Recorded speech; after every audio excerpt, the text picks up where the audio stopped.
سن 15 ہجری کے اندر، یعنی حضرت عمر کے زمانے ہی میں، سن 15 ہجری کے اندر، غور سے سنیے، غور سے، سن 15 ہجری کے اندر حضرت عمر رضی اللہ تعالیٰ عنہ کے دور میں بحرین کے گورنر حضرت حکم ابن ابی العاص، ان کے بھائی عثمان ابن ابی العاص، ان کے بھائی حضرت مغیرہ ابن ابی العاص، یہ سارے کے سارے لوگ ایک لشکر لے کر کے سندھ پر آتے اور بھروس تک آ جاتے.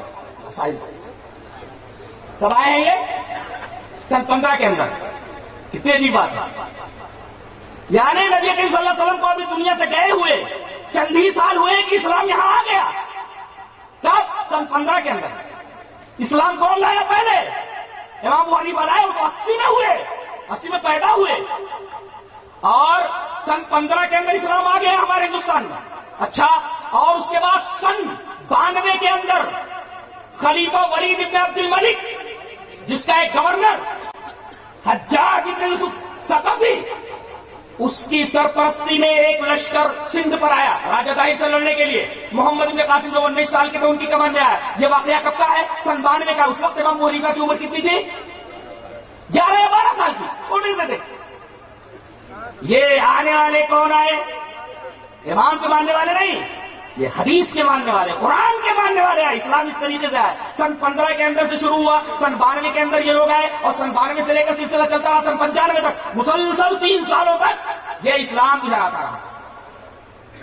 اچھا، اب معاملہ رہا حضرت خواجہ اجمیری رحمت اللہ علیہ کا. خواجہ اجمیری رحمت اللہ علیہ در حقیقت جنوبی ایران کے ایک علاقے سیستان کے اندر پیدا ہوئے سن 536 کے اندر، اور انتقال ان کا ہوا سن 635 کے اندر. اچھا، یہ چلے مکہ آئے اور مکہ سے مدینہ آئے، اور ان کے جو پیر تھے عثمان ہارونی، مرشد ان کے عثمان ہارونی، جب مدینہ آئے تو ان کے پیر نے کہا دیکھو یہ سامنے نبی کی قبر ہے، سلام کرو، سلام بھیجو. دیکھو یہاں ایسا ہوتا ہے نا، پیرا نمی پرند مریدہ بھی پرند. پیر لوگ نہیں اڑتے ہیں، مرید لوگ ان کو اڑا دیتے ہیں. کہا کہ سلام کر میرے بچے. کہا کہ السلام علیکم یا سید المرسلین، سلام ہو تم پر اے سید المرسلین. قبر سے آواز آئی وعلیکم السلام یا سلطان الہند. پیرا نمی پرند مریدہ نمی پرانند. پیر لوگ نہیں اڑتے ہیں، مرید لوگ ان کو اڑا دیتے ہیں یا سلطان الہند. اچھا، پھر یہ بیچارے سن 586 کے اندر، اگر میرا حافظہ غلطی نہیں کر رہا تو سن 586 کے اندر یہ لاہور آئے. لاہور سے یہ ملتان آئے، اور ملتان کے اندر یہ 5 سال تک رہے. وہاں انہوں نے سنسکرت سیکھی. سنسکرت ماہر تھے اور میرے ساتھ جی راجپوت لوگ آئے، ان کے سامنے سورہ اخلاص کی تفسیر انہوں نے سنسکرت میں کی تھی. سنسکرت زبان کے ماہر تھے وہ. جی سنسکرت زبان کے ماہر تھے وہ. اور زبان جہاں تک معاملہ ہے قبر سے جواب آنے کا بالکل صحیح نہیں ہے، اس لیے کہ بات حدیث کے خلاف ہے. حدیث اس طرح وعن ابی ہریرہ رضی اللہ تعالی عنہ قال قال رسول اللہ صلی اللہ علیہ وسلم انا سید ولد آدم یوم القیامہ واول من ينشق عنه القبر واول شافع واول مشفع. رواه مسلم فی کتاب الفضائل. حضرت امام مسلم رحمہ اللہ اس حدیث پاک کو ایسے کتاب الفضائل کے اندر لائے. حضرت ابو ہریرہ فرماتے ہیں کہ جناب محمد رسول اللہ صلی اللہ علیہ وسلم نے ارشاد فرمایا کہ میں قیامت کے دن تمام اولاد آدم کا سردار، اور سب سے پہلے میری قبر پھٹے گی. اس کا مطلب قیامت سے پہلے، سورہ اسرافیل سے پہلے آپ کی قبر پھٹے گی ہی نہیں، اور جب قبر پھٹے گی ہی نہیں تو جواب باہر آنے کا سوال ہی پیدا نہیں ہوتا. لہذا حدیث پاک سے ثابت ہوا کہ یہ کہانی بنا لی گئی ہے. پیرا نمی پرند مریدہ نمی پرند. پیر لوگ نہیں اڑتے ہیں، مرید لوگ ان کو اڑا دیتے ہیں. اور غزنی آئے، غزنی میں بتایا جاتا ہے کہ ان کو خواب دکھایا گیا. نبی کریم صلی اللہ علیہ وسلم خواب میں آئے. یہ بھی بالکل جھوٹی بات ہے، غلط بات ہے. تو کہا گیا کہ آپ ہندوستان جائیے. آپ ہندوستان آئے، دلی آئے. اس وقت پرتھوی راج جو ہے یہاں کا حکمراں تھا، اس سے ملاقات کی، اور انہوں نے اجمیر کو اپنی دعوت و تبلیغ کا مرکز بنایا، اور آج وہی وہ آسودہ خاک ہے. انہوں نے یہ نہیں کہا تھا کہ میرے مرنے کے بعد میری قبر پکی بنا لینا اور میری پوجا کرنا. جی اگر وہ راجپوتوں کو ان کے دربار میں ان کے پاس آتے ہیں وہ تو سورہ اخلاص کی تفسیر کرتے ہیں. وہ سورہ اخلاص پوری کی پوری توحید کے اوپر ہے. سورہ اخلاص کی تفسیر وہ سنسکرت کے اندر بیان کرتے ہیں. وہ کیسے کہہ سکتے کہ میرے مرنے کے بعد تو مجھے کارساز بنا لینا اور مجھے مشکل کشا مان لینا، مجھ سے درخواست کرنا، میری بگڑی بنا دینا؟ یہ کیسے سکتا؟ جو بات انہوں نے کہی ہے تو کب آئے ہیں یہ؟ کب آئے ہیں یہ؟ 586 میں تو یہ ملتان گئے ہیں لاہور سے. اچھا، اور ملتان 5 سال رہے، تو 86 کے اندر 5 سال اور بڑھا دیجیے، یہی کوئی 592 وغیرہ کے اندر وہ ہندوستان آئے. نبی کریم صلی اللہ علیہ وسلم کے 500 سال بعد. اور اسلام کب پہنچا ہے؟ سن 15 کے اندر آ گیا تھا، صحابی آ گئے تھے. اور یہی نہیں بلکہ محمد بن قاسم آ گئے تھے سن 92 کے اندر جی، اور 3 سال تک ادھر ہی رہے. اور ایک واقعہ بیان کر کے میں بات کو ختم کروں گا.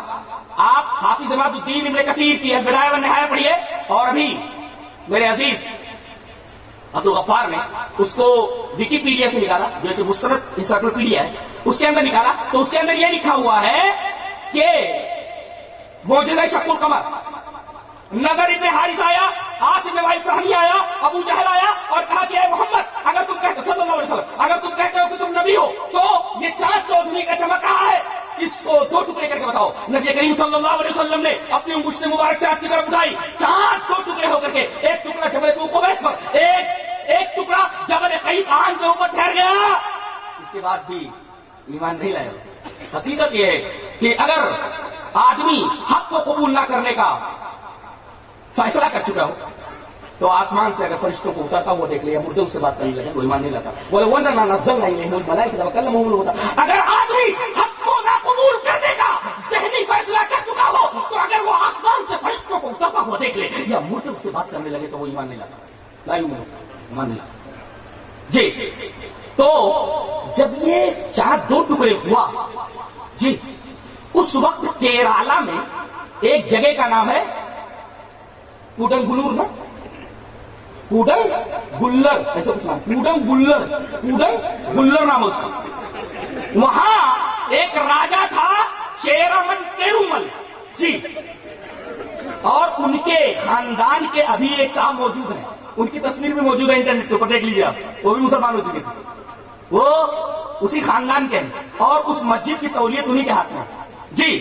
تو یہ راجا اپنی بیوی کے ساتھ، ماں زوجتے ہی اپنی بیوی کے ساتھ یہ محل کی چھت کے اوپر گھوم رہا تھا. اچانک اس کی نگاہ گئی آسمان کے اوپر، دیکھا کہ چاند 2 ٹکڑے ہو کر ادھر ادھر ہو گیا. بڑا حیرت زدہ ہوا، اور پھر اس نے تفتیش کی. پتا چلا کہ ایک نبی مکہ کے اندر ظاہر ہوئے اور اپنے آپ کو اللہ کا نبی کہتے ہیں. فوراً صاف آئینا مکہ کی طرف سفر کیا. وہ آئے، ایمان لائے. نبی کریم صلی اللہ علیہ وسلم نے ان کا نام عبد الرحمن رکھا. واپس جب ہوئے عدن کے مقام پر، عدن کی بندرگاہ کے اوپر بیمار ہوئے، اور انتقال کرنے سے پہلے ان کے ساتھ جو ایک صحابی تھے جن کا نام مالک ابن دینار ہے، مالک ابن دینار کی قبر یہ منگلور کے کہیں آس پاس ان کی قبر موجود ہے.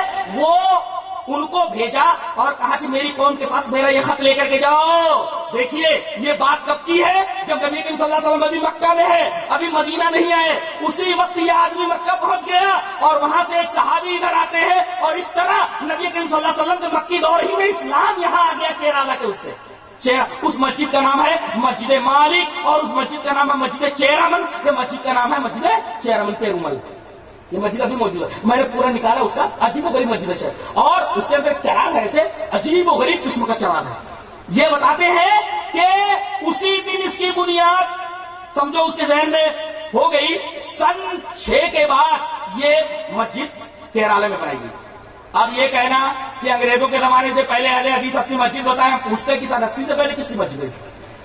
آپ جواب تو اہل حدیث کے پاس تو جواب پہلے سے تیار ہے قرآن و حدیث کی روشنی میں. تو حضرت خواجہ اجمیری آئے ہیں تقریباً 592 کے اندر، اس سے پہلے اسلام یہاں آ چکا ہے. لہٰذا یہ کہنا کہ انہوں نے ہی سب سے پہلے آ کر کے اسلام پھیلا ہے، یہ بات پائے تحقیق کو نہیں پہنچتی. پتہ چلا کہ سب سے پہلے کتاب و سنت کی شعاع، کتاب و سنت کی روشنی ہے.